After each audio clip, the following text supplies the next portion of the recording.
പ്രണയമണിത്തൂവൽ. ഈ ഒരു ഭാഗത്തോടു കൂടി തന്നെ പ്രണയമണിത്തൂവൽ എന്ന ഈ കഥ ഇവിടെ അവസാനിക്കുകയാണ്. കഥയെക്കുറിച്ചുള്ള നിങ്ങളുടെ കമൻറ്റും അഭിപ്രായങ്ങളും നിർദ്ദേശങ്ങളുമെല്ലാം പ്രതീക്ഷിക്കുന്നു. മുണ്ടും ഷർട്ടും അണിഞ്ഞ് അഭി കണ്ണാടിക്ക് മുന്നിൽ നിന്ന് മുടി ചീക്കി. അപ്പോഴാണ് അവിടെ മൂടോട്ടായിരിക്കുന്ന ഗോകുലിനെ അവൻ ശ്രദ്ധിച്ചത്. അഭി തിരിഞ്ഞവനെ നോക്കി. നിനക്ക് എന്ത് പറ്റിയടാ? ഒരു സന്തോഷമില്ലാത്തതുപോലെ. സന്തോഷം അത് മനസ്സിൽ തനിയെ ഉണ്ടാകേണ്ടതല്ലേ? ചേട്ടൻ ഹാപ്പിയാണല്ലോ അല്ലേ? പിന്നെ ഇഷ്ടപ്പെട്ട പെണ്ണിനെ കിട്ടാൻ പോകുമ്പോൾ സന്തോഷം ഉണ്ടാവില്ലേടാ? ശരിയാ.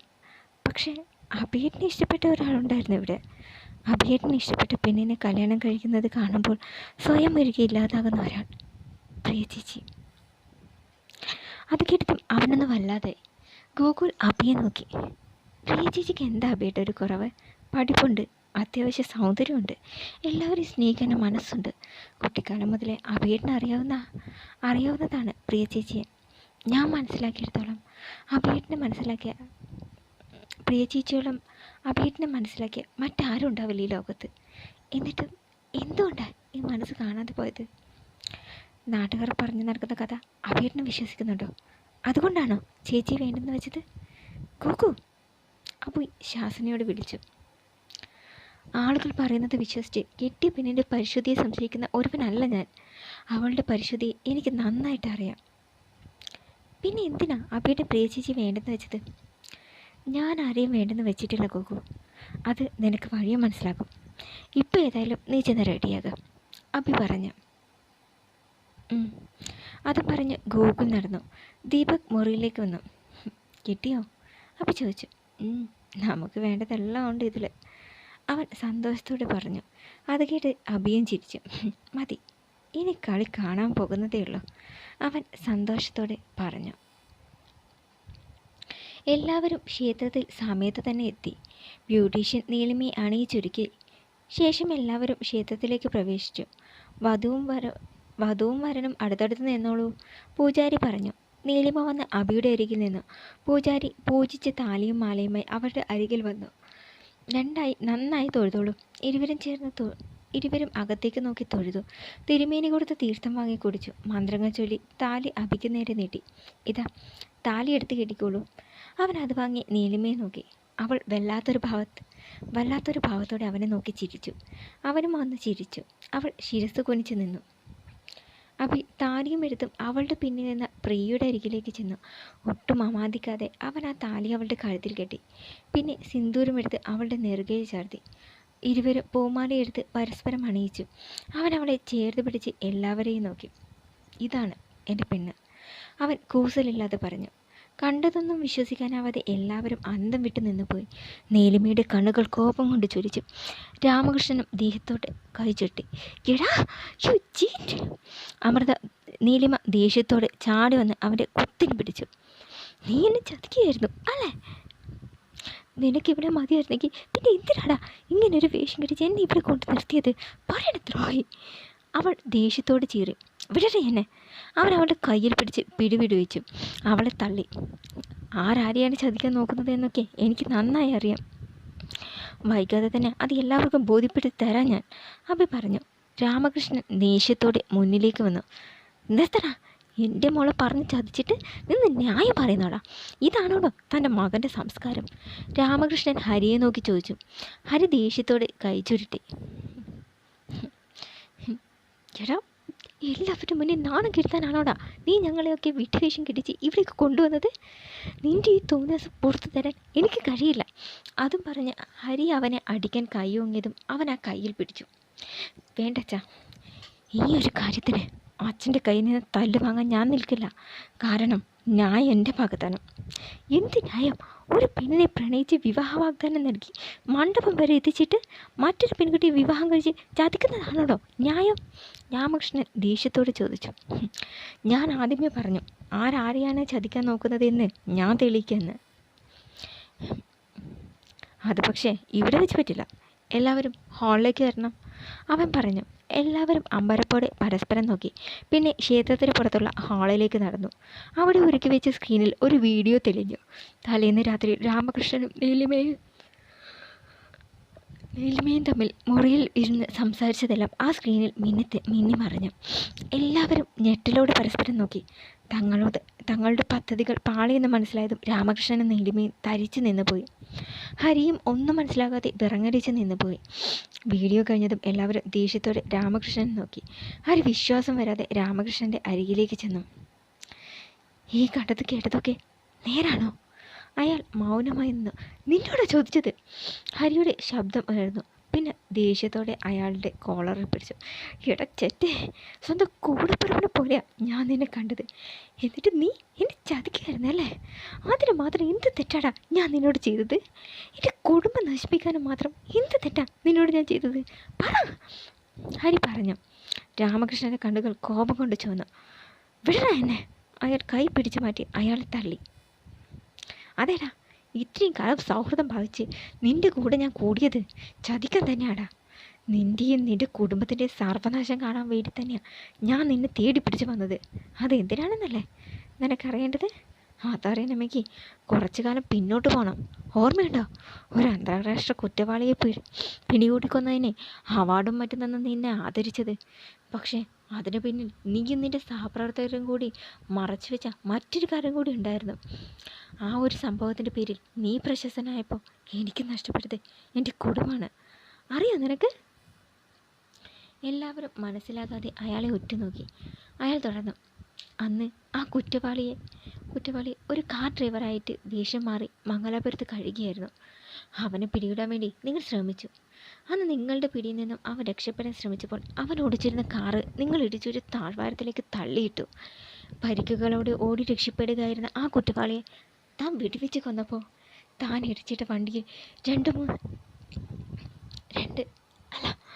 3 ജീവനുകൾ പെടുന്നുണ്ടായിരുന്നു. ഒന്ന് എനിക്ക് ജന്മം നൽകിയ എൻ്റെ അമ്മ, മറ്റൊന്ന് എൻ്റെ ഭാര്യ, പിന്നെ അവളുടെ വയറ്റിലുണ്ടായിരുന്ന എൻ്റെ കുഞ്ഞ്. ഓർമ്മയുണ്ടോ നിനക്കത്? തലയ്ക്കകത്ത് ഒരു സ്ഫോടനം നടന്നതുപോലെ വിറങ്ങലിച്ച് നിന്നുപോയി ഹരി. എല്ലാവരും ഞെട്ടലോടെ അയാളെ നോക്കി. ഹരിയുടെ ഓർമ്മകൾ പിറകിലേക്ക് പോയി. അന്ന് മേലുദ്യോഗസ്ഥരുടെ നിർദ്ദേശപ്രകാരമാണ് ഒരു പദ്ധതി തയ്യാറാക്കി അയാളെ പിടികൂടാനൊരുങ്ങിയത്. എന്ത് വില കൊടുത്തും ആ കുറ്റവാളിയെ പിടികൂടണമെന്നായിരുന്നു കർശന നിർദ്ദേശം. അന്ന് അയാളെ പിടിക്കാനുള്ള ഓട്ടത്തിൽ അവൻ കാറുമായി രക്ഷപ്പെടുമെന്ന് കണ്ടപ്പോൾ വേറെ വഴിയില്ലാതെയാണ് കാർ ഇടിച്ചിടേണ്ടി വന്നത്.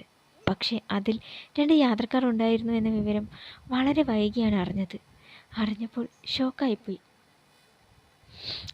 പേരിനും പ്രശസ്തിക്കും വേണ്ടി നിരപരാധികളായ 2 പേരെ കൊന്നുവെന്ന് നാളെ ഒരു അപഖ്യാതം ഉണ്ടാകാതിരിക്കാൻ എല്ലാവരും ചേർന്ന് അത് മറച്ചു വെച്ചു.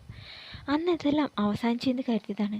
പക്ഷേ ഇന്നിപ്പോൾ ആ തെറ്റ് തൻ്റെ കുടുംബം തന്നെ നശിപ്പിക്കാൻ വന്നിരിക്കുകയാണ്. ഹരിക്ക് തലപ്പിരിക്കുന്നത് പോലെ തന്നെ. രാമകൃഷ്ണ, ഞാനൊന്നും മനഃപൂർവ്വം ചെയ്തതല്ല. അന്ന് അങ്ങനെയൊക്കെ സംഭവിച്ചു പോയതാണ്. ആ കാറിനുള്ളിൽ യാത്രക്കാരുള്ള കാര്യം എനിക്കറിയില്ലായിരുന്നു. എല്ലാം കഴിഞ്ഞ് ഓഫീസിലെത്തിയപ്പോഴാണ് ആ കാറിനുള്ളിൽ യാത്രക്കാരുണ്ടായിരുന്നു എന്നും അവർ മരിച്ചു പോയെന്ന് ഞാൻ അറിഞ്ഞത്. സത്യത്തിൽ ആ നിമിഷം ഞാൻ ഇല്ലാതായിപ്പോയി. പാപ്പ പറഞ്ഞ തീരുമാനം തെറ്റല്ലാതെന്ന് എനിക്കറിയാം. പക്ഷേ അതല്ലാതെ എനിക്ക് വേറൊന്നും ചെയ്യാനാകില്ലല്ലോ. നീ എന്നോട് ക്ഷമിക്കണം. അതും പറഞ്ഞ് അയാൾ രാമകൃഷ്ണൻ്റെ മുന്നിൽ കരഞ്ഞുകൊണ്ട് കൈകൂപ്പി. അയാൾ പക്ഷേ പുച്ഛത്തോടെ മുഖം തിരിച്ചു നിന്നു. തൻ്റെ മുതലക്കണ്ണീരും മാപ്പ് പറച്ചിലൊന്നും ഞങ്ങൾക്ക് കാണേണ്ട. താ കാരണം ഞങ്ങൾക്ക് നഷ്ടപ്പെടുന്നു തിരിച്ചു തരാൻ തനിക്ക് കഴിയുമോ? ഞങ്ങൾ തന്നോട് ക്ഷമിക്കാം, നീലിമ പറഞ്ഞു. അയാൾ ഒന്നും മിണ്ടാതെ മുഖം കുഴിച്ചു നിന്നു. അവൻ മുന്നോട്ട് വന്നു.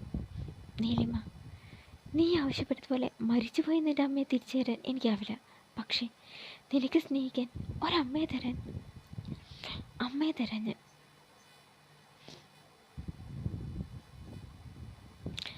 അബി പറഞ്ഞത് കേട്ട് ഒന്നും മനസ്സിലാകാതെ ഇരുവരും അവനെ നോക്കി. അബി തിരിഞ്ഞു നോക്കിയതും വാതിൽ കടന്നു വരുന്ന സ്ത്രീയെ കണ്ട് രാമകൃഷ്ണൻ്റെ കണ്ണുകൾ വിടർന്നു. സുധർമ്മ! അയാളുടെ ആദരങ്ങൾ മന്ത്രിച്ചു.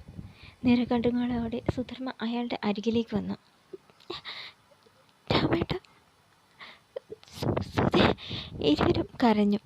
എല്ലാവരും ഒന്നും മനസ്സിലാകാതെ നിന്നു. കാലത്തിന് വായിക്കാൻ പറ്റാത്ത മുറികളില്ല. തീപിടിച്ച് ഒരു പട്ടി കടിച്ചെന്ന് വെച്ച് നഷ്ടമാകുന്നതല്ല ഒന്ന് പെണ്ണിൻ്റെ പരിശുദ്ധി. സ്നേഹിക്കാൻ അറിയാവുന്ന പരിശുദ്ധമായ ഒരു മനസ്സാണ് വേണ്ടത്. അത് നിങ്ങൾക്കുണ്ടായിരുന്നില്ലേ? എന്നിട്ട് എന്തിനാ വെറുതെ ഒരു ജീവിതം കളഞ്ഞത്? മനസ്സിലിപ്പോഴും ആ പഴയ സ്നേഹം കൊണ്ട് നടക്കുന്നുണ്ടെങ്കിൽ തീർക്കാനുള്ള കണക്ക് തീർത്ത് ഒന്നിച്ചൂടെ നിങ്ങൾക്ക്? അവ ചോദിച്ചു. ഇരുവരും അവനെ നോക്കി. സുധർമ്മ തല കുലുക്കി. പിന്നെ രോഷത്തോടെ ഹരിയെ നോക്കി. അവളെ കണ്ടതും അയാൾ പരിഭ്രമത്തോടെ മുഖം കുനിച്ചു നിന്നു. സുധർമ്മ അയാളുടെ അരികിലേക്ക് ചെന്നു. കൈവീശി ആന കൊടുത്തു അയാളുടെ കവിളിറങ്ങണം. എല്ലാവരും ഞെട്ടിത്തെറിച്ച് നിന്നുപോയി. അവ കണ്ണുകൾ ഇറുകി അടച്ചു. എന്നെങ്കിലും ഒരു നാൾ നിങ്ങളെ കണ്ട തരം കാത്തുവെച്ച സമ്മാനമായിരുന്നു ഇത്. ഇപ്പം സമാധാനമായി എനിക്ക്, സുധർമ്മ പറഞ്ഞു. അയാൾ ഒന്നും മിണ്ടാതെ മുഖം കുനിച്ച് നിന്നു. ഗോമതി ഒന്നും മനസ്സിലാകാതെ അവരെ നോക്കി. അബി, ആരെ സ്ത്രീ? എന്തിനാ ഇവരെ അച്ഛനെ തടിച്ചത്? ഗോമതി ആശങ്കയോട് ചോദിച്ചു. അബി കണ്ണുകൾ അടച്ചു. ഒരു മകന് അച്ഛനെ കുറിച്ച് പറയാൻ പറ്റുന്ന കാര്യമല്ല അത്. അത് പെറ്റമ്മയോട് ഒരു ഭാര്യയ്ക്ക് അത് സഹിക്കാൻ കഴിഞ്ഞെന്ന് വരില്ല അമ്മ. അവൻ പറഞ്ഞതിൽ നിന്ന് ഗോമതിക്ക് ഏതാണ്ട് കാര്യങ്ങളൊക്കെ പിടികിട്ടി. അവൻ പറഞ്ഞത് നേരാണ് ഹരിയേട്ട. ആ സ്ത്രീ നിങ്ങൾ തമ്മിൽ എന്താ ബന്ധം? അവൾ ചോദിച്ചു. എനിക്കറിയില്ല. ഇവരുടെ വാക്കിയിട്ട് തെറ്റിദ്ധരിച്ച് ഇവരോരോന്ന് പറയുന്നതാ. പണത്തിന് വേണ്ടി സ്വന്തം മോനെ പോലും വിൽക്കാൻ മടിയില്ലാത്ത ഏതോ ഒരുത്തി വന്ന് എന്തോ പറഞ്ഞത് കേട്ട് അത്രയും ആയതും രാമകൃഷ്ണൻ്റെ നിയന്ത്രണം നഷ്ടമായി. എടാ, എൻ്റെ സുധിയെക്കുറിച്ച് അനാവശ്യം പറഞ്ഞാലുണ്ടല്ലോ വെട്ടി നുറുക്കും ഞാൻ തന്നെ. രാമകൃഷ്ണൻ അയാളുടെ കുത്തിന് പിടിച്ചു. സുഹൃത്തിൻ്റെ പെങ്ങളുടെ പിറന്നാളാഘോഷത്തിന് വന്ന അന്ന് മദ്യപിച്ച് വന്ന് താൻ പിറന്നാളാഘോഷത്തിന് വന്ന പിറന്നാളുകാരിയെ പെൺകുട്ടിയുടെ പാവപ്പെട്ട കൂട്ടുകാരിയെ ക്രൂരമായി പീഡിപ്പിച്ചതൊക്കെ മറന്നുപോയ താൻ.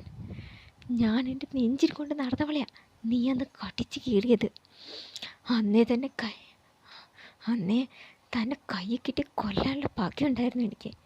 അത് ചെയ്തത് നീയാണെന്ന് നിൻ്റെ വായിൽ വെച്ച് തന്നെ ഞാൻ അറിഞ്ഞു ഒരിക്കൽ.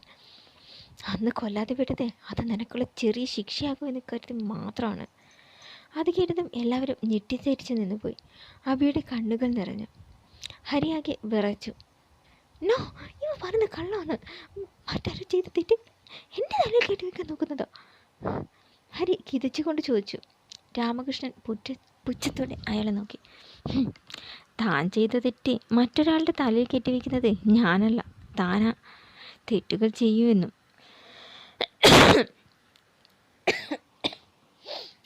തെറ്റുകൾ ചെയ്യും, എന്നിട്ട് ഒന്നും അറിയാത്തവനെ പോലെ നിൽക്കും. ആ കുറ്റം മറ്റുള്ളവരുടെ മേലെ ആരോപിക്കുമ്പോൾ പോലും മിണ്ടാതെ നിൽക്കും. അതല്ലേ തൻ്റെ ശീലം. താൻ ചെയ്ത തെറ്റ് സ്വന്തം മകനിൽ ആരോപിക്കപ്പെട്ട് വീട്ടുകാരുടെയും നാട്ടുകാരുടെയും മുന്നിൽ അവൻ നാണം കെട്ട് തലകുനിച്ച് നിൽക്കുന്നത് കണ്ടിട്ടും മിണ്ടാതെ എല്ലാം നോക്കി നിന്നവനല്ലേ നീ. അത് കേട്ടതും എല്ലാവരും ഞെട്ടി. ഗോമതിയാകെ തരിച്ചു നിന്ന് പോയി. എന്താ നിങ്ങൾ പറഞ്ഞത്? ഗോമതി വിശ്വാസം വരാതെ രാമകൃഷ്ണൻ നോക്കി. അതെ, വർഷങ്ങൾക്ക് മുമ്പ് ഈ തറവാട്ടിലെ കുളക്കടവിൽ വെച്ച് കൃഷ്ണപ്രിയയെ നശിപ്പിക്കാൻ ശ്രമിച്ചത് ഈ നിൽക്കുന്ന ഹരിശങ്കറാണ്. അയാൾക്ക് നേരെ വിരൽ ചൂണ്ടിക്കൊണ്ട് രാമകൃഷ്ണൻ പറഞ്ഞു. എല്ലാവരും ചലനമറ്റ് നിന്നുപോയി. പ്രിയ ഞെട്ടലോടെ അബിയെ നോക്കി. അവൻ വിഷമത്തോടെ അവളെ നോക്കി. ഹരി എന്തു പറയണം എന്നറിയാതെ ആകെ കുഴച്ചു നിന്നുപോയി. സത്യം തന്നെയാണ് ഞാൻ പറഞ്ഞത്. ഓണം വെക്കേഷൻ ഞങ്ങൾ ആദ്യമായി ഈ തറവാട്ടിലേക്ക് വന്ന അന്ന് ആരും കാണാതെ രണ്ടെണ്ണം അടിക്കുമെന്ന് പറഞ്ഞ് മിലിറ്ററി കോട്ടയുമായി കുളക്കടവിന് പിന്നിലെ വാഴത്തോട്ടത്തിലേക്ക് പോയി. അവിടെ ഇരുന്ന് മദ്യപിച്ചു കൊണ്ടിരിക്കുമ്പോഴാണ് പ്രിയ കുളിക്കാനായി കടവിലേക്ക് പോകുന്നത് ഇവൻ കണ്ടത്. ഇവൻ്റെ ചെകുത്താൻ അപ്പോൾ ഉണർന്നു. ഇപ്പോൾ വരാമെന്ന് പറഞ്ഞ് അവൻ പോയപ്പോൾ എനിക്കെന്തോ സംശയം തോന്നി. കുറച്ച് സമയം കഴിഞ്ഞിട്ട് അവനെ കാണാഞ്ഞിട്ട് ഞാൻ എഴുന്നേറ്റ് ചെന്നപ്പോൾ കണ്ടത് കുളക്കടവിൽ ചോരയെ കുറിച്ച് അർത്ഥബോധാവസ്ഥയിൽ കിടക്കുന്ന പ്രിയയും അത് നോക്കി പകച്ചു നിൽക്കുന്ന ഹരിയെയുമാണ്. ഗോമതിയാകെ തരിച്ചു നിന്നുപോയി. വീഴാതിരിക്കാൻ ചുവരിൽ മുറുകെ പിടിമുറുക്കി. എന്താ പ്രിയ, ഞാൻ പറഞ്ഞത് സത്യമല്ലേ? അവൾ കരഞ്ഞുകൊണ്ട് പരിഭ്രമത്തോടെ മുഖം കുനിച്ചു നിന്നു. ആരാണ് നിന്നെ ആക്രമിച്ചതെന്ന് നിനക്ക് അറിയില്ല എന്ന് പറഞ്ഞത് നിനക്കറിയില്ല എന്ന് നീ പറഞ്ഞത് കള്ളമാണെന്ന് എനിക്ക് നന്നായിട്ടറിയാം. അർദ്ധബോധാവസ്ഥയിലും ഞാൻ വിളിച്ച ഹരി എന്ന പേര് നീ കേൾക്കുകയും തിരിച്ചറിയുകയും ചെയ്തിട്ടുണ്ടെന്ന് എനിക്ക് നന്നായിട്ടറിയാം. എന്നിട്ട് നീ അത് മറച്ചു വെച്ചത് സ്വന്തം അമ്മായിയുടെ കുടുംബം തകരാതിരിക്കാനും ഈ കുടുംബഭരണത്തിന് വെള്ളം വീഴാതിരിക്കാനുമാണെന്ന് എനിക്ക് നന്നായി അറിയാം. ആ രഹസ്യം എനിക്ക് അറിയാവുന്നത് കൊണ്ടാണ് ഇവൻ എന്നോട് കൂടുതൽ അടുപ്പം കാണിച്ചത്, അല്ലാതെ എന്നോടുള്ള സ്നേഹം കൊണ്ടൊന്നല്ല. അതുകൊണ്ട് തന്നെ ആവണം നീലിമയെ അബിയെ കൊണ്ട് വിവാഹം കഴിപ്പിക്കാൻ ഞാൻ സമ്മതിച്ചതും. രാമകൃഷ്ണൻ പല്ലുകടിച്ചുകൊണ്ട് പറഞ്ഞു. പ്രിയ ഒന്നും വിടാതെ കരഞ്ഞു. അബി ജ്വലിക്കുന്ന കണ്ണുകളോടെ ഹരിശങ്കറിന്റെ മുന്നിൽ ചെന്നു. അവൻ്റെ കണ്ണുകൾ നിറഞ്ഞിരുന്നു. ഈ സത്യം അറിയാതിരിക്കാനാണല്ലോ അന്ന് പ്രിയെ കൊല്ലാൻ ഔട്ട് ഹൗസിലേക്ക് വാടക കൊലയാളികളെ അച്ഛൻ പറഞ്ഞു വിട്ടത് അല്ലേ? ഹരി ഞെട്ടലോടെ അവനെ നോക്കി. എല്ലാവരും മതിക്കെടുത്ത് ഞെട്ടിത്തരിച്ചു നിന്ന് പോയി. ഡ്രൈവർ ശങ്കറിൻ്റെ പേര് സിം എടുത്ത് അച്ഛൻ അവരുമായി ഇടപാട് നടത്തി. പക്ഷേ കാറിൻ്റെ വളയം പിടിക്കാൻ മാത്രം അറിയാവുന്ന ശങ്കരേട്ടൻ ഇതുപോലെ ഒരു കാര്യം ചെയ്യില്ലെന്ന് ഉറപ്പുള്ളത് കൊണ്ടാണ് കൂടുതലായി അന്വേഷിച്ചത്. എന്തോ ആവശ്യത്തിന് വേണ്ടി അച്ഛൻ അയാളെ കൊണ്ട് പുതിയ സിം എടുപ്പിച്ചിരുന്നെന്ന് കേട്ടപ്പോൾ എൻ്റെ ചൺകുയർപ്പ് ഏറിയിരുന്നു. അപ്പോഴും ഒരേ ഒരു പ്രാർത്ഥന ഉണ്ടായിരുന്നല്ലോ, ഒരിക്കലും അന്ന് പ്രിയെ ഉപദ്രവിക്കാൻ ശ്രമിച്ചെടുത്ത് അച്ഛനാവരുത് എന്ന്. പക്ഷേ അവൻ പറയാതാകാതെ ഏങ്ങി. ഇത്രയും കാലം ദൈവത്തിനും അപ്പുറത്താണ് എൻ്റെ മനസ്സിൽ അച്ഛൻ്റെ സ്ഥാനം. അച്ഛനെ റോൾ മോഡലാക്കണം എന്നായിരുന്നു ഞാൻ ആഗ്രഹിച്ചിരുന്നത്. പക്ഷെ കൂടുതൽ അറിഞ്ഞപ്പോൾ എനിക്ക് എന്നോട് തന്നെ പുച്ഛം തോന്നിപ്പോയി. എനിക്കെൻ്റെ നാവ് കൊണ്ട് അച്ഛൻ എന്ന് വിളിക്കാൻ പോലും അറപ്പ് തോന്നുക. അവൻ അറപ്പോടെ പറഞ്ഞു. ഗോമതി അയാളുടെ അരികിലേക്ക് വന്നു. വെറുപ്പോടെ അയാളെ നോക്കി. ഇത്രയും കാലം ദൈവത്തെ പോലെയാണ് ഞാൻ നിങ്ങളെ കണ്ടത്. നിങ്ങളെ അനുസരിച്ച് എല്ലാം സഹിച്ച് ഞാൻ ജീവിച്ചത് ഒരു ഭർത്താവ് എന്ന നിലയിൽ നിങ്ങൾ ഒരിക്കലും എന്നെ വഞ്ചിച്ചില്ല എന്ന വിശ്വാസത്തിലാണ്. ഒരു നോക്കുകൊണ്ട് പോലും മറ്റൊരു പെൺകുട്ടിയെ ആഗ്രഹിച്ചില്ലെന്ന് ഞാൻ കരുതി. പക്ഷെ എനിക്ക് തെറ്റു. സ്വന്തം മക്കളെ പോലെ കാണേണ്ടവളെ കാമത്തിൻ്റെ കണ്ണിൽ കണ്ട് നിങ്ങൾ... ഗോമതി അറപ്പോടെ മുഖം വെട്ടിച്ചു. നിങ്ങൾ കാരണം എൻ്റെ രാജേട്ടൻ ഈ വീട് വിട്ട് ഇറങ്ങേണ്ടി വന്നത്, സമ്പന്നനായിട്ടും ദരിദ്രനായി ജീവിക്കേണ്ടി വന്നത്. തെറ്റ് നിങ്ങളുടെ അനുജത്തിയുടെ കൂടെ ആണെന്ന് അറിഞ്ഞിട്ട് പോലും ആ തെറ്റ് തിരുത്താനോ എൻ്റെ ഏട്ടനോട് ക്ഷമ ചോദിക്കാനോ നിങ്ങൾ തയ്യാറായില്ല. എന്നിട്ട് നിങ്ങൾ അദ്ദേഹത്തിൻ്റെ മകളുടെ ജീവിതം കൂടി തകർത്തു. ആ ഒരൊറ്റ സംഭവത്തിൻ്റെ പേരിൽ അവളും കുടുംബവും ഇത്രയും കാലം സഹിച്ച അപമാനം എത്രയാണെന്ന് നിങ്ങൾക്കറിയാമോ? ഒടുവിൽ ആ കുറ്റം സ്വന്തം മകൻ്റെ തലയിൽ വന്നപ്പോഴും നിങ്ങളൊന്നും പറയാതെ, നിങ്ങളൊന്ന് തുറന്നു പറയാൻ തയ്യാറായില്ല. സ്വാർത്ഥനാണ് നിങ്ങൾ. നിങ്ങളെപ്പോലെ ഒരാളുടെ കൂടെ ജീവിക്കുന്നതിന് നല്ലത് ഭർത്താവില്ലാതെ തനിച്ച് ജീവിക്കുന്നതാണ്. മതി, ഇന്നത്തോടെ അവസാനിപ്പിക്കുകയാണ് എല്ലാം. അതും പറഞ്ഞ് ഗോമതി തൻ്റെ താലിയഴിച്ച് അയാളുടെ കയ്യിൽ വെച്ച് കൊടുത്തു. എല്ലാവരും ഞെട്ടി. ഹരി ആകെ പകച്ചുകൊണ്ട് അവളെ നോക്കി. ഗോമതി, വിളിക്കരുത് അങ്ങനെ. ഇനി ഞാൻ നിങ്ങൾക്ക് ആരുമല്ല. എനിക്ക് ജീവിക്കാൻ എൻ്റെ മക്കൾ മതി. അവരുടെ അച്ഛൻ ഇന്നത്തോടെ മരിച്ചു കഴിഞ്ഞു. ഗോമതി, ഞാൻ അറിഞ്ഞുകൊണ്ട് ചെയ്തതല്ല. മദ്യത്തിൻ്റെ ലഹരിയിൽ അറിയാതെ ചെയ്തു പോയതാണ്. എന്നോട് ക്ഷമിക്കണം പ്രിയ മോളെ. ഞാൻ നിൻ്റെ കാല് പിടിച്ച് മാപ്പ് പറയാം. അയാൾ കരഞ്ഞുകൊണ്ട് കൈകൂപ്പി. അത് കണ്ട് മോഹനും രവിക്കും അരീശം കയറി. നിർത്തണ, മതി നിൻ്റെ അഭിനയമൊക്കെ. ഇത്രയും കാലം എല്ലാം ക്ഷമിച്ചത് ഗോമതി ഓർത്താണ്. ഇനിയില്ല. എൻ്റെ പേരക്കുട്ടിയെ നീ എങ്ങനെ തോന്നിയടാ നിനക്ക്? മോഹനൻ രോഷത്തോടെ ചോദിച്ചു. അച്ഛൻ, ഞാൻ പറഞ്ഞില്ലേ, അന്ന് മദ്യം തലയ്ക്ക് പിടിച്ചപ്പോൾ അറിയാതെ പറ്റിപ്പോയതാണ്. ഓഹോ, അങ്ങനെയാണോ? ഇതേ പ്രായത്തിലൊരു മക്കൾ നിനക്കും ഇല്ലേ? മദ്യത്തിൻ്റെ ലഹരിയിൽ നാളെ അവളെയും നീ കയറി പിടിക്കുക. മോഹൻ്റെ ചോദ്യത്തിന് മുന്നിൽ അയാളൊന്ന് പതറി. അച്ഛൻ, ഞാൻ... വേണ്ട, നിന്നോട് പറഞ്ഞു ഇനി അങ്ങനെ വിളിക്കരുതെന്ന്. ഇറങ്ങിപ്പോ എൻ്റെ മുന്നിൽ നിന്ന്. ഇല്ലെങ്കിൽ രോഷമുഖത്ത് വെട്ടി അരിയും ഞാൻ തന്നെ. മോഹൻ കോപം അടക്കിക്കൊണ്ട് പറഞ്ഞു. അച്ഛൻ പറഞ്ഞത് കേട്ടില്ലേ, പൊയ്ക്കോ ഇവിടുന്ന്. ഇല്ലെങ്കിൽ അച്ഛന് പകരം ഞാനത് ചെയ്യും. രവിയും ദേഷ്യത്തോടെ പറഞ്ഞു.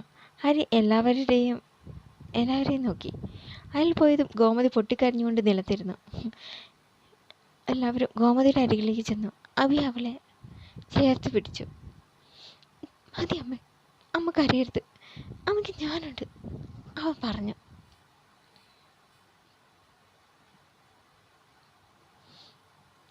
ഹരി വീടിൻ്റെ വാതിൽ തുറന്ന് അകത്ത് കയറി. നേരെ തൻ്റെ ഓഫീസ് റൂമിലേക്ക് കയറി. ഷെൽഫിൽ അടുക്കി വെച്ചിരിക്കുന്ന അയാളുടെ ട്രോഫികളും സർട്ടിഫിക്കറ്റുകളും അയാൾ നോക്കി. അതൊക്കെ തന്നെ നോക്കി കൊഞ്ഞനം കുത്തി മുഖം തിരിക്കുന്നതായി അയാൾക്ക് തോന്നി. അയാൾ നേരെ ചെന്ന് കസേരയിലിരുന്നു. മേശപ്പുറത്ത് തൻ്റെ ബുക്ക് തുറന്ന് അയാൾ എഴുതി. രാഷ്ട്രപതിക്ക്. 15 വർഷത്തോളം രാഷ്ട്രത്തെ സേവിച്ച് ലഫ്റ്റനൻറ്റ് കേണലായി വിരമിച്ച ആളാണ് ഞാൻ. രാജ്യത്തിന് മാതൃകയാകേണ്ടിയിരുന്ന ഞാൻ. പക്ഷെ അറിഞ്ഞോ അറിയാതെയോ ഞാൻ തെറ്റുകൾ ചെയ്തു.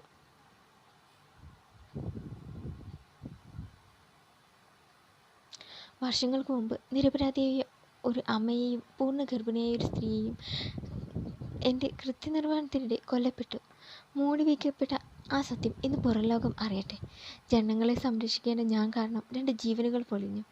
അതുകൊണ്ട് തന്നെ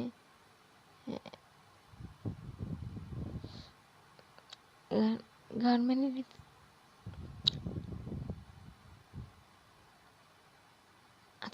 ഈ അംഗീകാരങ്ങൾക്കൊന്നും ഞാൻ അർഹനല്ല. അതുകൊണ്ട് ഇതെല്ലാം ഞാൻ ഗവൺമെൻറ്റിനെ തന്നെ തിരിച്ചേൽപ്പിക്കുന്നു. കൂടാതെ ചെയ്തു പോയ തെറ്റുകൾക്ക് എല്ലാവരോടും ഒരിക്കൽ കൂടി മാപ്പ് എന്ന് ഹരിശങ്കർ ഒപ്പ്. അത്രയുമേതി പുസ്തകം അടച്ചു വെച്ച് അയാൾ ദീർഘമായി ഒന്ന് നിശ്വസിച്ചു. പിന്നെ പുറത്തേക്ക് നടന്നു. കാറിൽ കയറി എന്തു തീരുമാനിച്ചുറച്ചതുപോലെ അയാൾ വണ്ടിയെടുത്തു. അത് ശരവേഗത്തിൽ പാഞ്ഞുപോയി.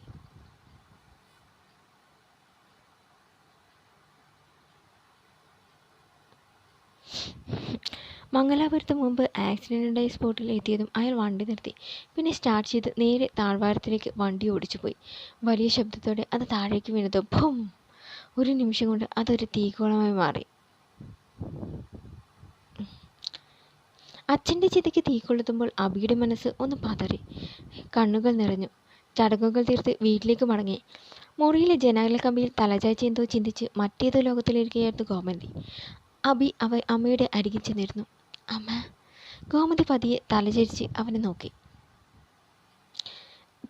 അച്ഛൻ പോയതിൽ അമ്മയ്ക്ക് വേദനയില്ലേ? എത്രയൊക്കെ ആയാലും എൻ്റെ കാര്യത്തിൽ താലി കിട്ടിയ ആളല്ലേ, എൻ്റെ മക്കളുടെ അച്ഛനല്ലേ. എത്ര പേർത്താലും അർത്ഥം മാറ്റം നോക്കിയാലും മനസ്സിൽ നിന്ന് പോകുമോ? ഗോമതി കരഞ്ഞുകൊണ്ട് പറഞ്ഞു. പക്ഷെ അയാളോർത്ത് കരഞ്ഞിരിക്കാൻ ഞാനില്ല. അറിഞ്ഞ തെറ്റുകൾ എന്നെ ഇത്രയെങ്കിൽ അറിയാത്ത തെറ്റുകൾ വേറെ ഉണ്ടാവില്ലേ? വേണ്ട, മകനെന്ന നിലയിലും ഭാര്യ എന്ന നിലയിലും അദ്ദേഹത്തോട് ചെയ്യേണ്ട കടമകൾ ചെയ്യണം. അത്രയേ ഉള്ളൂ. ഇനിയുള്ള ജീവിതത്തെക്കുറിച്ച് മാത്രം ചിന്തിച്ചാൽ മതി നമ്മൾ, ഗോമതി പറഞ്ഞു. അബി അമ്മയുടെ കൈ പിടിച്ചു തല കുലുക്കി. പിന്നെ പുറത്തേക്ക് നടന്നു. ദിവസങ്ങൾ കൊഴിഞ്ഞുപോയി. എല്ലാവരും കൊച്ചിയിലേക്ക് തിരികെ പോയി. ഗോമതി പക്ഷേ ഇനി അങ്ങോട്ടേക്കില്ലെന്ന് ഉറപ്പിച്ച് പറഞ്ഞു. അവസാനം ഗോമതിയെ തറവാട്ടിൽ നിർത്തിയാണ് അവർ തിരികെ പോയത്. ദിവസവും പ്രിയയുടെ വീട്ടിൽ ചെന്ന് ചേട്ടൻ്റെയും ചേട്ടത്തിയുടെയും മത്സ്യത്തറിൽ വിളക്ക് വയ്ക്കുന്ന ജോലി ഗോമതിയുടേതായി. പ്രിയ വീണ്ടും കോളേജ് ജോയിൻ ചെയ്തു. വിദ്യാർത്ഥികളെല്ലാം സന്തോഷത്തോടെ അവളെ വരവേറ്റു. ഹബിയും പഠനം തുടർന്നു. നീലിമ പിന്നെ എന്തുകൊണ്ടും അങ്ങോട്ടേക്ക് വരാൻ തയ്യാറായില്ല. രാമകൃഷ്ണനെയും സുധിയെയും അവൾ വിവാഹം കഴിപ്പിച്ചു. അച്ഛനും അമ്മയ്ക്കൊപ്പം അവൾ പാലക്കാട്ടേക്ക് യാത്ര തിരിക്കാൻ തീരുമാനിച്ചു. പോകും മുമ്പ് അബിയെയും പ്രിയയെയും കാണാൻ വന്നു. ചെയ്ത തെറ്റുകൾക്കെല്ലാം മാപ്പ് പറഞ്ഞു. അവർ അവളോട് ക്ഷമിക്കാൻ തയ്യാറായി. ഇനി കുറച്ചു കാലം അച്ഛൻ്റെയും അമ്മയുടെയും സ്നേഹം അനുഭവിച്ച് ജീവിക്കണം എന്ന് പറഞ്ഞ് അവൾ അവർക്കൊപ്പം നാട്ടിലേക്ക് പോയി. അങ്ങനെ അബി എക്സാം എഴുതി പാസ്സായി. അവനങ്ങനെ ഡിഗ്രിക്കാരനായി. ഒരു ദിവസം കോളേജിൽ വെച്ച് പ്രിയ തലകറങ്ങി വീണു. വിവരമറിഞ്ഞ് ഓടിപ്പാഞ്ഞെത്തി അബിയെ കാത്തിരുന്നത് ഒരു സന്തോഷ വാർത്തയായിരുന്നു. താനൊരച്ഛനാകാൻ പോവുകയാണെന്ന്. അത് കേട്ടതും അവന് സന്തോഷമായി.